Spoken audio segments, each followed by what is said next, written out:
Hey everybody, happy Thursday. Thank you for all those fantastic comments I got on last night's vid.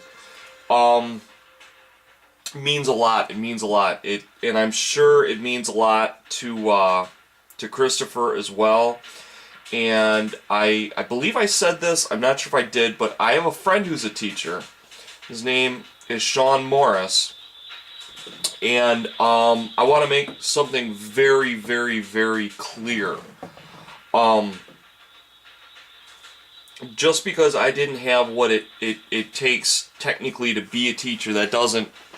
I'm not taking anything away from those people. Those people work their absolute butts off. By the way, I'm using a really...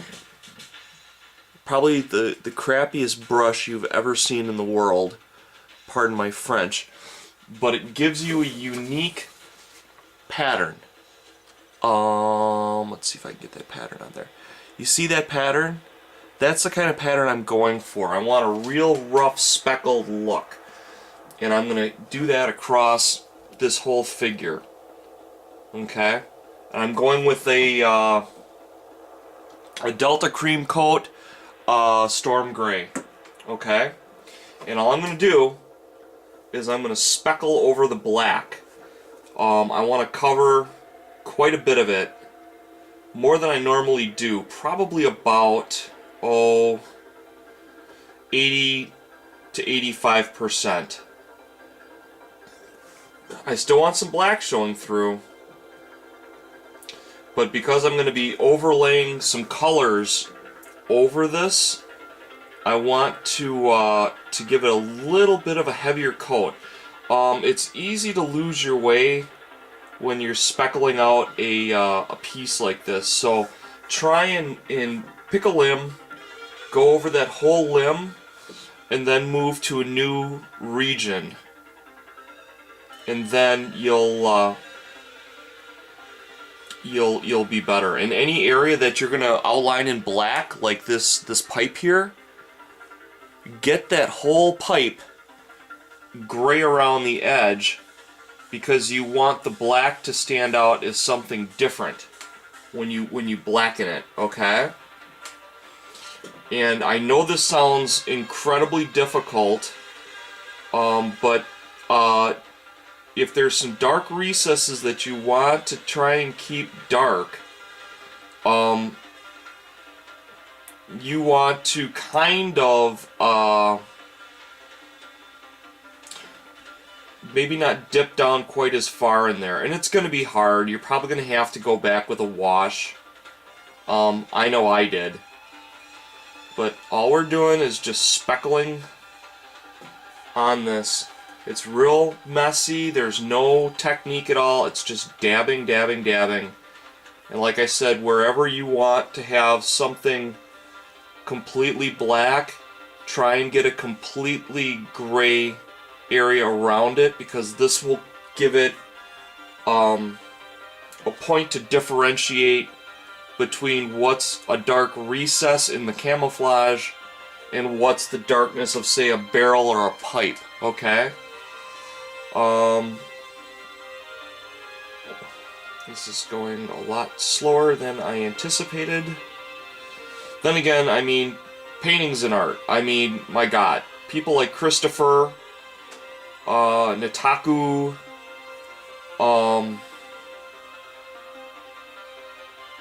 probably Mike over at Blue Moon Minis. All these people probably just take hours per figure. And it's a lot of work. And that's why I so respect painters. You guys are really the unsung heroes in the hobby. Because there's just so much work you guys do. Okay, so this, here, let me swap this out. I apologize that the light's in front, because it's real horrible to get detail. But as you can see, or maybe can't see, you need to get that faceplate more. It's just like mud. It's just like mud. I'm just speckling over the entire body. Nothing fantastic, nothing spectacular. Okay, now I'm going to go on to my next coat. I may not be able to get all this in, and I apologize if I don't. Water.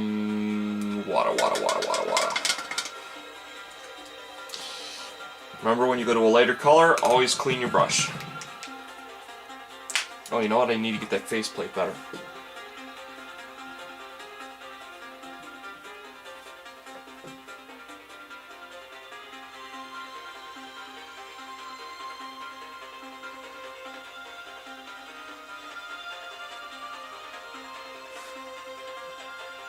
Okay.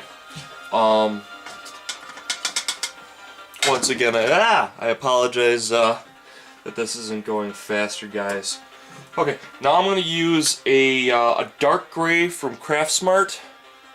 And any 3 shades of gray will do. You just want a dark gray, a medium gray, and a light gray.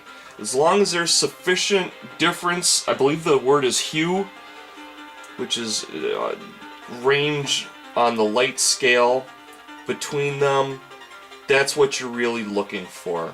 Okay, now I'm going with about 80% coverage with that last one. This one I'm going to go with probably about 60 and then about 30 with my highlight coat. So once again, I'm just dabbing. Okay, nothing fancy. The brush that you probably just threw away in the garbage can is probably the best brush for the job. You want a paint that's kind of what's the word I'm looking for? Gummy, which this unfortunately is not. I'm gonna switch out. I'm gonna go to a rain gray. I know this is a gummier paint.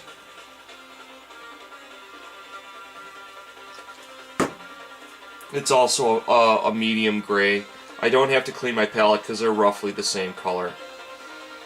Okay, that looks more how I want it to look. You almost want it to be kind of sticky. Yeah, that's what I'm looking for. Now you're going to go for about 60% coverage. And you want to hit dark areas as well as light areas, because this is to represent the rock. And rocks are jagged. So different points on the rock that are the high points are going to pick up on the color, or on the light when light shows through. So don't be bashful. About 60% coverage.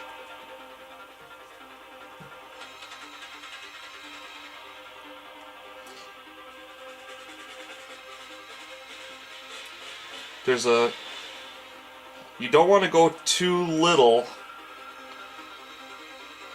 and you don't want to go too much. That's really the sign of a talented painter is how they can control their percentages of coverage. There's many ways of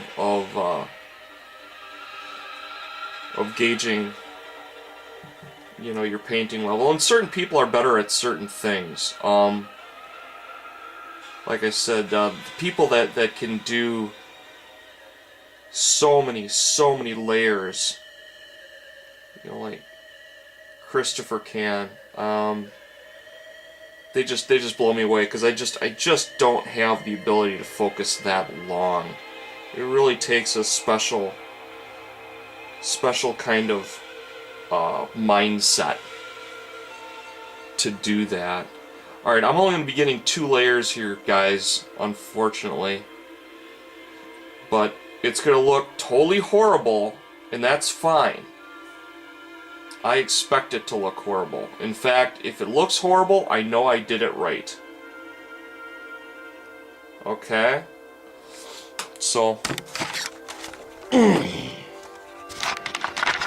this also can work for like an urban camo look, if you're looking for something along those lines. It looks absolutely horrible, but that's going to help this mini really pop later. See how messy it is? Just looks absolutely pathetically horrible.